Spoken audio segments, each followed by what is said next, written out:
मेरा नाम है हरिया, मैं काम करता हूँ बहुत बढ़िया, खाता हूँ खाना और रोज गाता हूँ गाना। अरे यार, आज तो बहुत देर हो गई।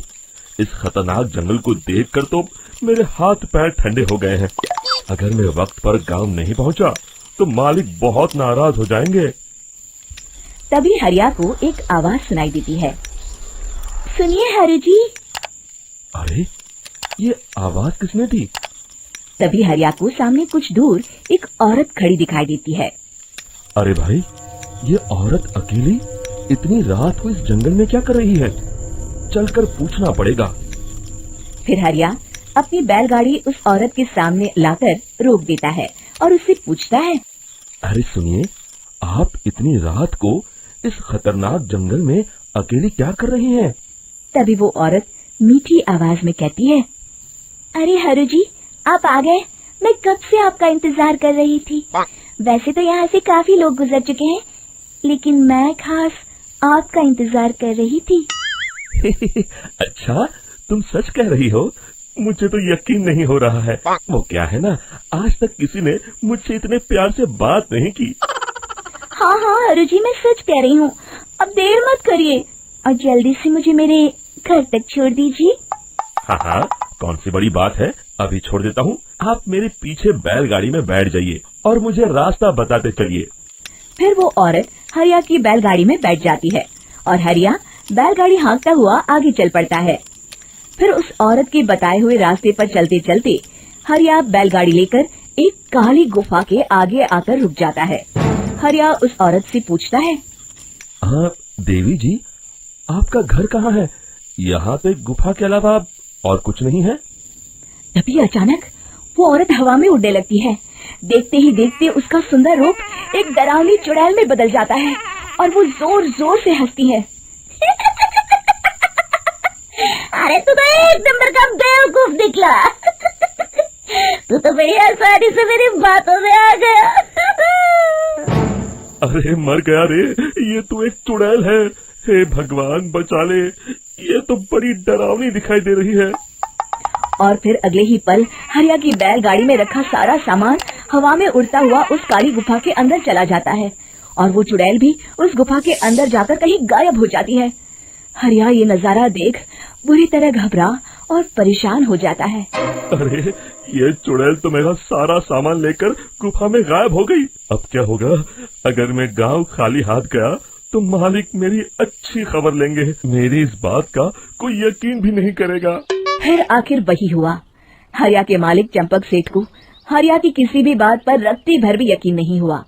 चंपक सेठ को लगा हरिया झूठ बोल रहा है और उसने ही लालच में आकर सारा सामान हड़प कर लिया है।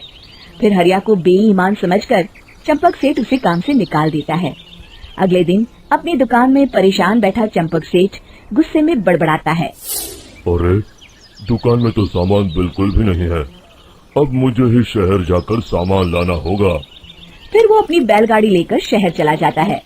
शहर से सामान लेकर जब चंपक सेठ वापस गांव लौट रहा होता है, तभी उसे एक आवाज सुनाई देती है। चंपक जी, ओ चंपक जी। अरे, ये तो कोई मेरा नाम लेकर मुझे पुकार रहा है। फिर उस रास्ते में वही औरत खड़ी दिखाई देती है। फिर क्या था, हरिया की तरह चंपक सेठ भी उस औरत के पास अपनी बैलगाड़ी लेकर जाता है और वो भी उसकी चिकनी चुपड़ी बातों के मुंह जाल में फंस जाता है। फिर चुड़ैल उसे भी अपनी गुफा तक ले जाती है और उसका सारा सामान लेकर गुफा में गायब हो जाती है। बेचारा चंपक सेठ लाचार होकर खाली हाथ गांव लौट आता है। फिर ये उस जंगल में रोज की बात हो जाती है। जो कोई भी शहर से कुछ लेकर गांव की तरफ लौटता, वो चुड़ैल उसे बेवकूफ बनाकर उसका सारा सामान लेकर गुफा में गायब हो जाती। एक दिन हरिया एक लकड़हारे को उसी जंगल की तरफ जाते हुए देखता है। फिर हरिया उसे रोकते हुए कहता है। अरे भाई, क्यों अपनी मौत को दावत दे रहे हो? मेरी बात मानो, आगे जंगल में मत जाओ। वहाँ एक बड़ी भयानक चुड़ैल रहती है। लकड़हारा हरिया की बातों को नजरअंदाज करते हुए कहता है। अरे भाई, मुझे पहले ही बहुत देर हो चुकी है। मुझे जाने दो भाई। शाम तक लकड़ियाँ काट कर शहर के बाजार में बेचना है। तुम अपनी ये कहानी किसी फुर्सत में बैठे इंसान को सुनाओ। मैं तो चला। इतना कहकर लकड़हारा वहाँ से आगे जंगल की तरफ चला जाता है। फिर अगले दिन गांव के मुखिया के घर के बाहर बहुत सारे लोग जमा हो जाते हैं। तभी हाथ में कुल्हाड़ी लिए खड़ा लकड़हारा कहता है, अरे मुखिया जी, अब आप ही हमें बचाइए उस जंगल वाली चुड़ैल से। हमारा सारा काम तो शहर से ही होता है। अरे मुखिया जी, उस चुड़ैल की वजह से तो मैं पूरी तरह बर्बाद हो गया हूँ। हम सबको मिलकर उस चुड़ैल का कोई इलाज करना पड़ेगा। तभी भीड़ में खड़ा वीरा कहता है, आप लोग चिंता मत करिए, कल से वो चुड़ैल किसी को नहीं लूट पाएगी। मेरे पास एक बहुत अच्छी तरकीब है। तभी चंपक सेठ उसका मजाक उड़ाते हुए कहता है, अरे तेरा नाम वीरा है तो क्या हुआ? तूने अभी उस चुड़ैल को देखा नहीं है? जाकर अपना काम कर, बड़ा आया।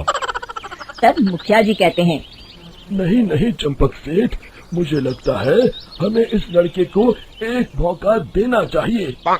फिर सभी गांव वाले मुखिया जी की बातों से सहमत हो जाते हैं और वीरा शाम को एक बैलगाड़ी में कुछ सामान लादकर उस जंगल की ओर चल देता है। वीरा, ओ वीरा, कहाँ जा रहा है? तभी वीरा मुड़ के देखता है, वही चुड़ैल एक औरत के रूप में खड़ी है। अरे बहन जी, मैं आपको ही ढूंढ रहा था। देखिए, मैं आपके लिए क्या लाया हूँ। है? अरे वाह, तू खुद मेरे लिए इतना सामान लाया है।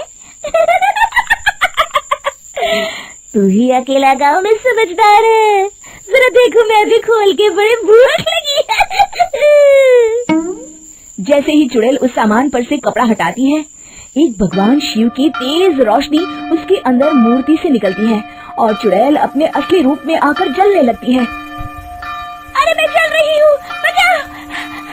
बचाओ! ओम नमः शिवाय, मर गई मैं! देखते ही देखते वो चुड़ैल राख के साथ उड़ जाती है और सभी गांव वाले भी वहां आ जाते हैं। शिक्षा बुराई पे सदा अच्छाई की ही जीत होती है।